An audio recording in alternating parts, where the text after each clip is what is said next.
I love doing these creators podcasts. Yeah, same. We're meeting such interesting people, and today is no exception. So Sarah came to us and introduced us to a friend. Yeah, Scott Nathan. Scott Nathan, who authored this book, The Big Book of Bad Decisions, which I think if you listen to some of his stories today, you'll discover that he has some really interesting decisions. Exactly, but also very lucky as well. Very, yeah. I mean, he's been a celebrity photographer. He's an author. He has a podcast. And what I always loved about Scott's story is it's how creative he is and how he's I think the perfect example of how a creative can thrive in West Hollywood.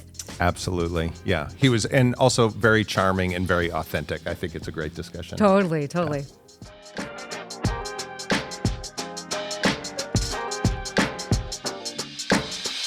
Do you need me to clap or anything? Okay. Did you want to get that on camera? I have to say, I'm particularly excited about today's interview. Yes, Scott Nathan. Hi, Sarah. Hi, Scott. Thanks for joining. By the way, I'm excited about this because Scott has a really unique background, and we're going to definitely dive into it. But celebrity photographer, author, podcast host. We could even say that we dabble in TikTok, the tickety-tockety. We do. You do. You do a little bit of everything. And what I love about your story is, I mean, you came to LA, and what you've been able to make, like a career that you've been able to make out of yourself, or several careers, actually. Several careers.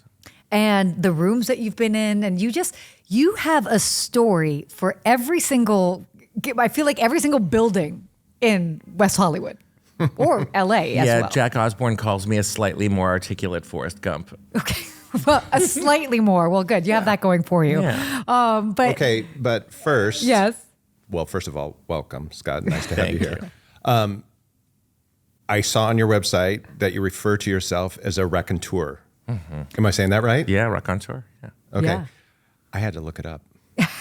I did. And I love a great word, and that's a great word. So tell me what that means. A raconteur is a storyteller. And, back in the sort of Gilded Age, people used to get together in these salons, these groups of people, and people would curate interesting people to have evening-long conversations, and people would exchange stories. So that always kind of spoke to me. And I kind of come from a family where we had some very funny storytellers in my family. I had an uncle who was a judge, and he told amazing stories. And he always called himself a failed stand-up comic. He never really tried to be a comic. He was just like, I never had the courage. So I became a very successful criminal defense lawyer. And then he would tell jokes in court, like really inappropriate jokes in court. And I'd go visit him for lunch. I'd usually get there about 45 minutes early. I'd watch a few cases and watch him, either be nice or beat people up depending on their behavior. Yeah. And we'd go to lunch. And I remember one time, he says, people come to me and they say, Judge, what made you choose this career? Was it the, the title? Was it, why did you give up such a successful practice to become a public servant? And I can't speak for everyone, but, I'm incredibly overweight and these robes are very slimmy, and it may come as a surprise to all of you, but I'm not wearing anything under here right now. And of course he was. And I'd be like, can't you get in trouble for this? And he'd be like, from who? The bailiff? I'm literally God here. I'm God. Oh my gosh. Well, that explains so much about you. Family connections. Yeah. For you. Yeah, my uncles were all very funny. So let's bring everybody up to speed. I mean, you're not, you moved to the Los Angeles and West Hollywood area, and you pretty quickly sort of found yourself in a creative path. Can you talk us through what that's been? I mean, I think I'm a born creative. I got my first darkroom at 9 years old. My first love was really not photography, it was music. I figured I'd give Chicago a try first, where I was from. So I started there. I worked for a music management company. I was a talent buyer at clubs. I promoted probably 1,000 concerts. And then I worked for this Warner Chappell affiliate, signing and developing songwriters. But I kind of, within a few years, I went as far as I could, and I said, it's time to go. And I had tried New York before, and I wasn't cut out for it. And I loved California from the first time I laid eyes on it in the late 70s on a family trip here, which we can talk about. And so I wanted to get a job in the music business. So it was not happening. Like, I was kissing frogs and nothing was happening. And I'm like temping, and like all these relationships I had built over years, people weren't even returning my calls. And I was like, I'm not in the Midwest anymore. This is not This is not easy. Yeah. And then when I finally did land a job at Atlantic Records right here, right at Doheny and Sunset, Oh, cool. in that building, where all the dentist's offices are. Oh, yeah. That's 9201. Yes. My dentist. Correct. So Atlantic Records used to be there, and I lasted, I think, a month there, 6 weeks, and then because Napster happened and the whole music business had shut down and everybody got laid off, and I had to start anew. So I was like, well, this internet thing is pretty new. And my friend that I moved to Chicago around the same time with, this guy named Parker Bennett, was an advertising guy turned screenwriter. He sold a screenplay while he was in college at the University of Wisconsin just by mailing it, which talk about luck. And it was this movie called Mystery Date with Ethan Hawke. Okay. And then they moved him out here, and he had tons of those back in the days where you'd get hundreds of thousands of dollars for a script. And then they gave him Super Mario Brothers to write. The old one, the Dennis Hopper and Bob Hoskins one, which was deemed one of the worst movies ever made. So that was the end of Parker's screenwriting career. So I says, I have an idea. You're a great graphic designer and you come from advertising and I got a big mouth. Why don't we start convincing people that they need websites? Because websites are brand new. Yeah. So I had known circuitously this guy named Sid Sheinberg, who was the president and chief operating officer of Universal Studios, MCA. So I'm over at his house because I knew his kids. And I said, Sydney, you need websites for your movies. And he's like, what's a website? What do I need to do? And my pitch was, I said, how much do you pay for a 30 or 60-second spot on a big network TV show? He goes, a lot of money, $60, $80, $100,000, depending on the show. I said, listen, for a small fraction of that, I could build you an ad that works 24 hours a day, unlimited. Millions of people could come to it. Okay. So smart. And he goes, how much are they? And I said, because I'm thinking in movie terms. I'm like going for a big number. So I'm like 125 grand. And he goes, great, let's do it. Oh my gosh. Wow. So I started building sites for him. I think the first one we did was K-Pax, this Kevin Spacey movie, and then Paramount, Sony, and fashion brands. And we started building all these websites. And I did that for a number of years, and it was a great job. And then maybe the smartest or dumbest thing I ever did, I decided to become a pro photographer when there was still a business in it. Yeah. Okay, so talk to us about that. So you've shot a lot of pretty well-known individuals. I have some, yeah. Yeah. Yeah. So my real stroke of luck was, so I got convinced to turn pro by these two brothers named Dean and Davis Factor, and they're a multi-generational LA family. Their great-grandfather was Max Factor. I was just about to say, related to Max Factor? Yeah, Max Factor, the cosmetics titan, and then they founded Smashbox Cosmetics and Smashbox Studios, which were like quintessential LA photo studios. And Davis was a photographer and Dean was the business guy. And we were playing golf at Riviera in the Palisades one day, and we're walking up 18. And I'd been a photographer my whole life. I just never thought to turn pro. And Dean says to me, Davis and I have been talking, you're turning pro as a photographer. I said, you guys are out of your effing minds. I'm not starting a career in the arts in my late 30s. I'm finally making a living at something. And they're like, no, you are turning pro. And you can just pretend you have our last name. And I said, what does that mean? They're like, all the trucks, all the grip, all the lighting, all the studios, they're all yours. Go start shooting. Wow. So I was like, well, that's a unique opportunity. And now digital photography was digital photography was brand new. So David says, you know your way around computers pretty well and photography, and I only know photography. So what do you think of these new medium format digital cameras, which were just brand new? And I said, well, let me check them out. So with the Smashbox name, I called Hasselblad, and Kodak was making one, and Leaf. And I called all the companies. They sent me multi-$100,000 medium format camera system. And I locked myself up for 10 days in a studio at Smashbox, and I tested them. And David says, here's how it's going to work. I'm going to teach you everything about studio lighting and publicists and managing celebrities and directing shoots and all the things that you don't know, all the technical stuff. You're going to run all the cameras and computers. And when the day comes that I don't feel like I can teach you anything more, I'm going to fire you. And you have to promise me you won't go do this digital teching stuff for anyone else, that you will fly and go shoot. I said, okay.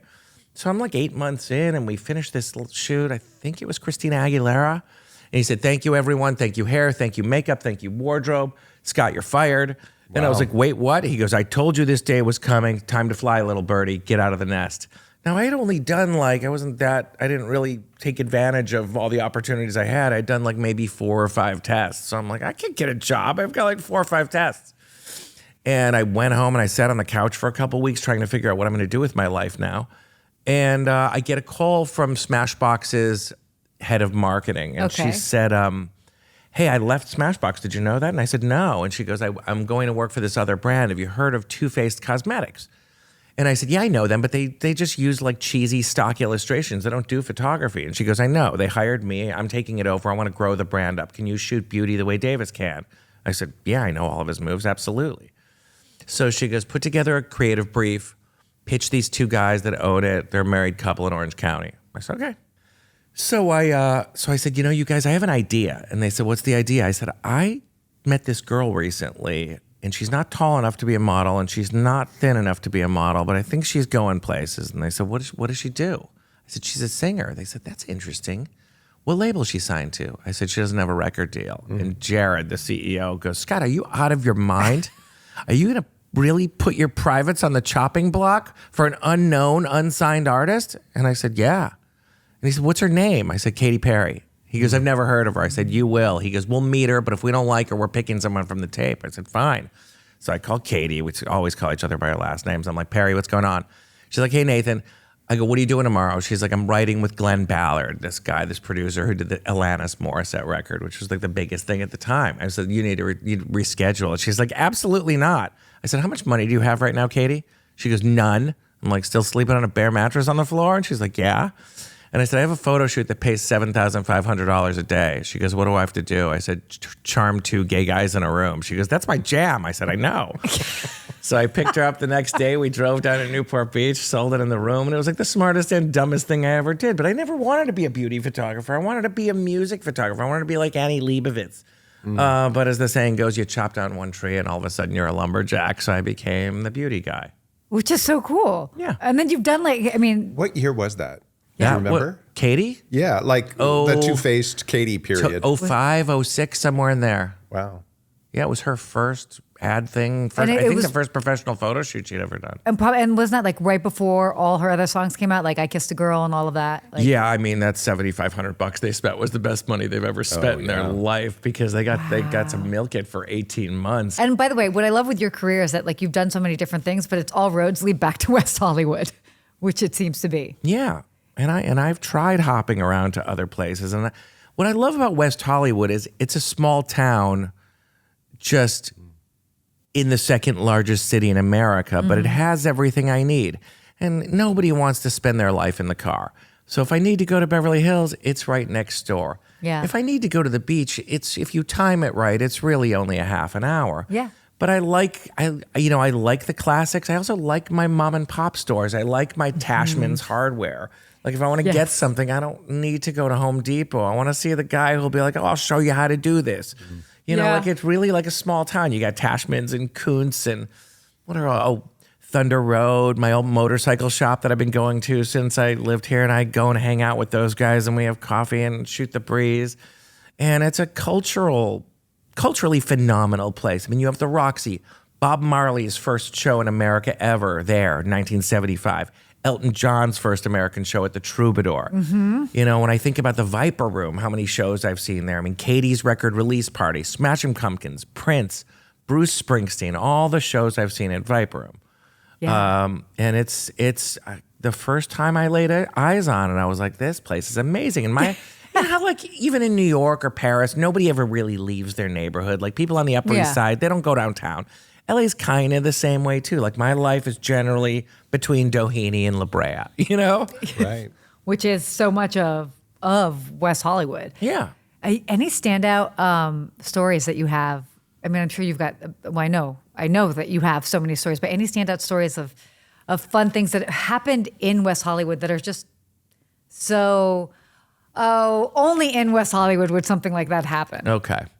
So okay, roll up our sleeves here. So when I first moved here, I mean, I was like my first week here. And I got together, I didn't know that many people here in LA. I knew a handful of kids that I went to college with in Boulder, like fraternity brothers, but they were all pretty square guys. They were the kind of guys who just wanted to get married as soon as possible and have a family and run their family business and make lots of money. And I came here to eat the whole buffet. I wanted to soak this place up. So I said, guys, what is the place to go? What is the seminal nightlife spot in LA? And they're like, well, there's this place called the Whiskey Bar at the Sunset Marquis Hotel, but you will never in a million years get in. Don't even try. You will be humiliated. And I said, well, where is it? And they said, it's at 1200 Alta Loma, but I'm telling you, don't even try. Ooh. So I go, okay. It's a hotel? And they're like, yeah. So I leave the poker game. I'm on my old Harley Davidson. Had hair down to here. No way. Oh, and I perfect. walk up there and I'm like walking by the hedgerows and I peek around the corner. Oh, hello. I peek around the corner and I see Charlie Sheen talking to Nick Cage and they're both in suits. And I'm like, holy crap, this is the place. Those guys were right. So I'm like, well, anyway, I guess I'm going to go home now. So I go start walking toward my motorcycle and I hear, hey, Scott. And I turn around and I'm like, Steve? And it was my doorman that I worked with at China Club in Chicago. Oh, wow. And I go, hey, Steve. He goes, what are you doing here? I go, I just moved here. And he goes, oh, dude, this is the place. Please come in, be my guest. You're always welcome. And to this day, I would say 50 to 75% of my friends, old friends in LA, all date back to that little room that held 75 or 100 people to this day. And it was all these people before they were anybody, Paris and Nicole and Leo and Toby and I mean, everybody. I mean, any given night at the Whiskey Bar, you'd see like Jeff Beck and Rod Stewart and the Rolling Stones, and they had Nightbird Studios in the basement.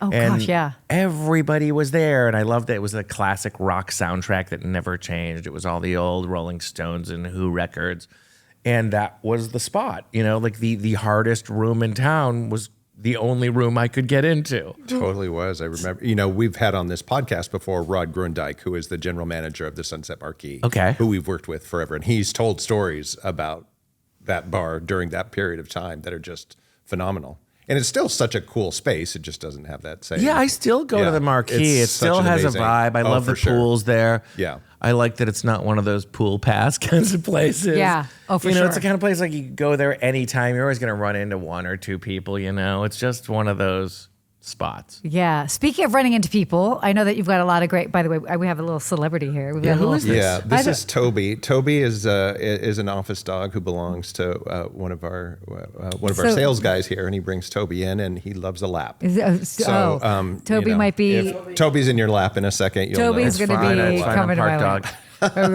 we love dogs. But so speaking of just like CNBC, I mean that's so much a part of it's happening. We are okay. I told you, Toby loves a lap. Oh, what did they say? This wow. Now we're kissing. Okay. Don't you have a little story about Drew Barrymore? Oh my God, yeah. So it was in my first year. So it was New Year's Eve turning into 1995. So I just got here. I moved here a few weeks before the Northridge earthquake. Oh, wow. Which turned out to be the luckiest thing that ever happened to me, which we'll get to in a moment. You've already had, how many lucky stories have you already had? No, you just ran into some random guy at the cat with so Sunset many Marquis lives. at the Whiskey. That's really funny. Okay, so sorry. Yeah, keep going. This keep is going. why you're a raconteur. Yeah. Hi, Toby. Wait, where were we? Toby distracted me. You had just moved here from right before the Northridge quake. So my friends were like, do you want to go see 3 bands at the Roxy Theater for New Year's Eve? And I'm like, yeah, I'd never even been to the Roxy before. So back then, I know it seems hard to believe by looking at me now, but I was really into wearing suits and ties when I went out at night. Okay. Yeah.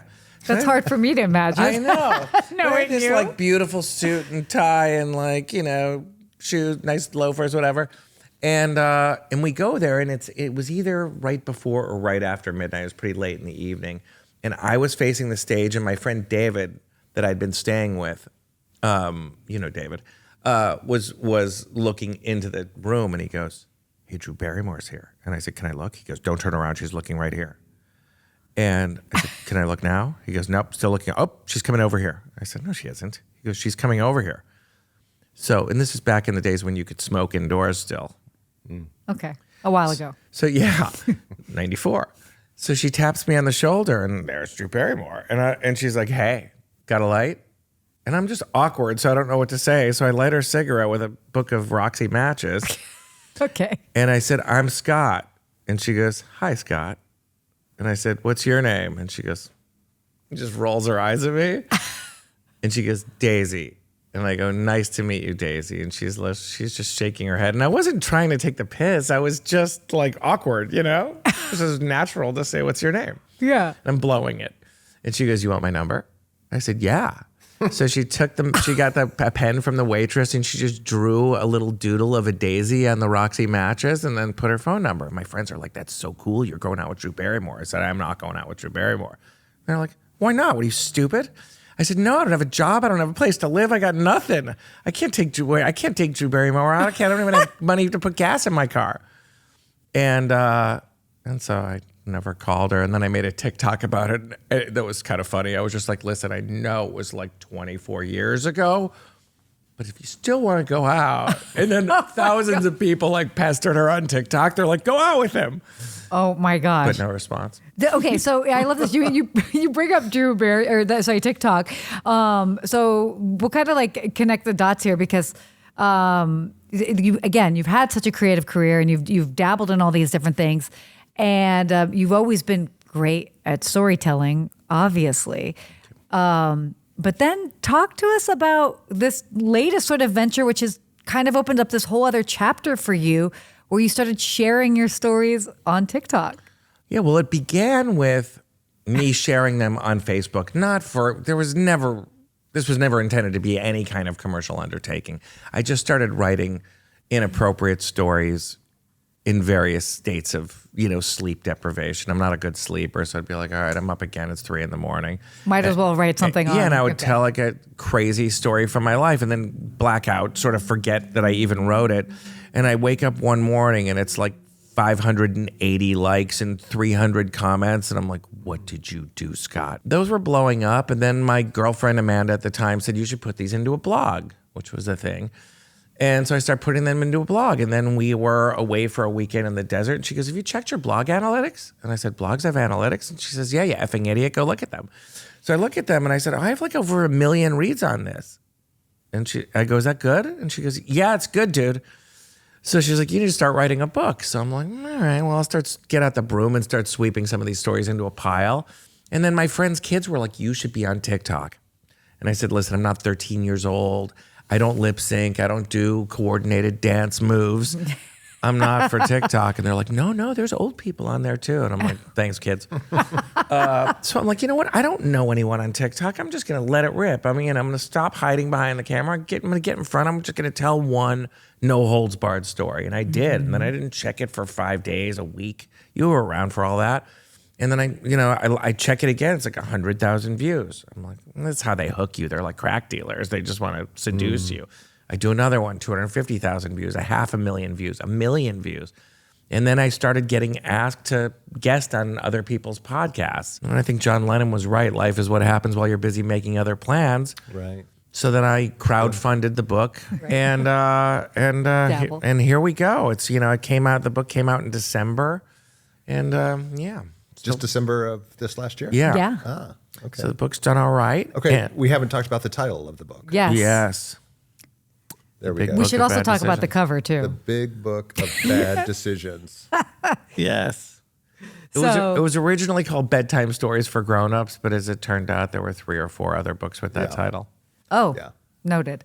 So the Big Book of Bad Decisions, and that's just a great photo, by the way. Well, what's the story behind the photo? Guess who took it? You took it? I took it. You did? I did. He calls me up so one you're day. a professional photographer too? Yeah. Is this what we're saying? And the book is filled with anecdotes and stories like you're telling us right now. Exactly, right? yeah. 56 little vignettes from my life. That's amazing. And so many cool stories that are here in this town. And again, that's, I think, and I know that you get it, but there's something about this part of the city, West Hollywood, that is just conducive to creatives and people, kind of connecting the dots and building something. And real artists and just people I instantly related to, because I grew up, in kind of like sheltered white suburbia in Chicago. It was very conservative, and I never found anyone that were like my people. Mm-hmm. Like I was working in a music company. I had long hair. I'd be like riding my skateboard to lunch, and I'd run into my friends who were like commodities traders wearing suits. Yeah. They'd be like, Nathan, what are you doing? Do you have a job? I'm like, yeah, I have a job. I'm just going to lunch. Like, what are you skateboarding? You're a grown man. I'm like, I'm 22, you know? and then I got here and I was just like, these are my people. And I ran into a friend the other day and I'm like, what are you doing now? And she was like, oh, I'm a massage therapist. And I'm like, weren't you a nurse? And she's like, yeah, I gave that up. Just like too much sickness and death. I just needed to do something just more chill. But like people change their careers all the time here. And here, everyone's like, cool. Yeah. Oh, you used to be a doctor. Now you're a screenwriter. Cool. Yeah. You know, whereas a lot of places don't sort of accept the fluidity of navigating these waters. And as a little kid, my parents were just like, we knew someday we would lose you to Los Angeles eventually. And I wanted to come to college here. And my parents were like, you're not going there. You'll never get anything done. It's like, not like I got anything done in Boulder either. I just skied. It was just colder. Yeah. Oh my gosh. Okay. And again, and then you found yourself here. What are you live in West Hollywood. You spend a lot of your time here. Some fan favorite places that you like to go to. One that we haven't really talked about too much on this show, but it's an icon, Carney's. I love Carney's. You love Carney's. I do. Well, I'm a Chicago guy, so I like hot dogs. And what I love John, the owner, because he's a real old school guy. And, you know, back when he had the idea he and his brother had the idea to put a train on Sunset Boulevard, called all these contractors and construction guys. And he said that he wanted to cut a train car in half. And they were like, everyone told him it was impossible. And he's like, so I did it anyway. And which seems to be the MO of everybody around here. And they own that land, and he makes a fortune from the billboards that are on his property. Like Carney's is just like his clubhouse. It's just something for him to do. But he's got a couple of massive billboards there. And he owns the land, not just that land and that big parking lot, but all the way up that hill to the fence line of the first house. And I'm like, John, why are you still doing this? He's like, Scott, what am I going to do? What am I going to do? Get a Rolls Royce? I've been in them. They're not that great. He's like, this is where my friends like you come. He's like, well, I need a bunch of money. I got a house. I'm fine. And I love him for that. Yeah. Because that is a massive piece of property. You could put a hotel there. You could dig down 4 stories and, do a big mixed use thing like everyone else is doing. And who knows, maybe he'll eventually just get tired and just want to surf. But he's a classic, and I love so many businesses born. I mean, Chrome Hearts was born out of West Hollywood. Yeah. Maxfield, Fred Siegel, like rest in peace, Fred Siegel. But so many iconic things were birthed here. Yeah. There is so much around every corner. Robertson. Yeah. Oh, totally. So if you had, I love this, playing favorites. Speaking of, if you've got some friends that are coming into town, and what are some favorite places that you would suggest that, hey, when you are in West Hollywood, definitely be sure to check out these, whether it's coffee shops, hotel bars, hotels staying at, what are some fan favorites? I discovered a place, I don't know how long it's been there, but I think it's on the newer side. Have you tried this place called Sushi Tama on Robertson? Ooh, no, I have not. Oh my God. Wait. Yes. Because I'm did I go there with you? Maybe? Yes. Oh my God, yeah, I did. That's where that just got weird. Yeah. Yeah, I think right. maybe the first time with you. So like I'm an old school guy. Like I eat at old places. I like Matsuisa. And then I discovered this place. Yeah. And not cheap, but no good sushi is cheap anyway. But it's like spare and white and beautiful. And they have great like omakase, which I love because it's like dinner and a show, Yeah. So many great places around here. Yeah, Verve Coffee is a classic. Yeah. Earth is a classic. Book Soup. Oh, yeah. I mean, talk about classics. And it was a dream of I had a publicist when my book was coming out, and she was English and mouthy. And I was like, I want to be at Book Soup. And she's like, F Book Soup. I'm getting you into Barnes & Noble at the Grove. And I'm like, ew, corporate. And she's like, shut up, you snob. But I ended up getting to do both. It was a dream. I mean, I saw Liz Taylor do a book signing at Book Soup, and everyone of consequence ever has done an event at Book Soup. So that was like my dream fulfilled. Did you do a book signing there? I did a book signing there. Oh, how cool. And I did one at the Grove that was like packed. Yeah, Melissa Rivers was at Yes, Melissa Rivers moderated the Book Soup event. What's the connection with Melissa Rivers? So I mean, like that just is thrown out casually. Have you not learned already? So He's clearly connected to everybody. It was super random. I get a call one day from someone on Dita Von Teese's team. You know her, right? a burlesque star. Right. And she was just like, hey, do you like Melissa Rivers? And I said, no. No. She goes, do you like Joan Rivers? I go, no, I love Joan Rivers. I would kill everyone I know for Joan Rivers. And she's like, oh, well, do you want to shoot her? And I was like, more than anything in this world. So I'm like, okay. So they booked me for this shoot. It's at Pier 59 Studios in Santa Monica. And I'm one of these like easily distracted people, kind of seem ADD, but I know I can't be for photography. I have to be highly organized. So I always arrive like an hour and a half to 2 hours before the earliest person's call time, just so I can stare at a blank stage and be like, I'm going to put a light there. I'm going to put a light there. I'm going to, and just figure out my shot list in my head before people start talking to me and distracting me. So I'm there like an hour and a half early, and the caterer is just bringing in the hot breakfast and the coffee and laying everything out. And Joan walks in. And she goes, you're always early? I'm always early. She goes, where's Scott? I said, I'm Scott. And she goes, you want to have breakfast together? And I said, yeah. So we just start chatting. And I said, so she goes, just so you know, this isn't a photo shoot. I go, it's not a photo shoot. I just put a bunch of sandbags on light stands, and I got a camera and I got a crew. She goes, I mean, take all the pictures you want. It's like a behind the scenes of a photo shoot. And I'm like, behind the scenes of what? She goes, well, we have this TV show, and me and Melissa are going to get in a huge knockdown fight. And you can step in and yell at us and just basically the reason you have this job, I've seen your work, it's very good. The reason you're here is I hear you're Jewish and very funny. I said, I'm funny. I'm not you funny. She said, sweetheart, nobody is me funny, which is true. Yeah. And then they had me back on the show, and we did another photo shoot like at Melissa's house. Yeah. And Joan is just riffing with the most inappropriate things. Like basically Joan gave me the tip that our job is to just make Melissa cringe as much as possible. So I was like, how inappropriate I can be. She's like, go for it. If it's too far, we'll just cut it. So I go, Joan, what are you doing later? She goes, I'm not doing anything later. I said, I have an idea. I think you're my soulmate. She's like, what? I'm too old for you. And I said, Joan, let's go back to the Four Seasons. Let's order some room service. Let's take a bath together. And Melissa's like, you guys are effing disgusting. But we're all laughing about it. It was great. Me and Melissa have just stayed friends ever since. I saw her she had a barbecue on Sunday at her house, and we had a great time over there. That's awesome. Right? Like, talk about what a way to like bop around, being in the right place at the right time, and you never know who you're going to meet. Yeah, and I always think of her as a New Yorker because Joan, but no, she grew up right here in LA. Yeah. No, definitely. So it seems like your book is called The Big Book of Bad Decisions, but it seems like you've made a lot of really good decisions, actually. I get lucky once in a while. I'm not infinitely wise, but I am infinitely experienced. Anything most people have done, I've probably already overdone. So I learn, but I learn the hard way. Yeah, that's awesome. No, it's great. Well, I mean, as we kind of like wrap up here, any final thoughts on West Hollywood? Like, has it, how it's maybe played a role in like your life, career, anything that people should take away just in thinking about it? I mean, it is without peer my favorite place in Southern California. If you have something to do with your life, like if you have unlimited money and nothing else to do, maybe I'd go to Montecito or Yeah.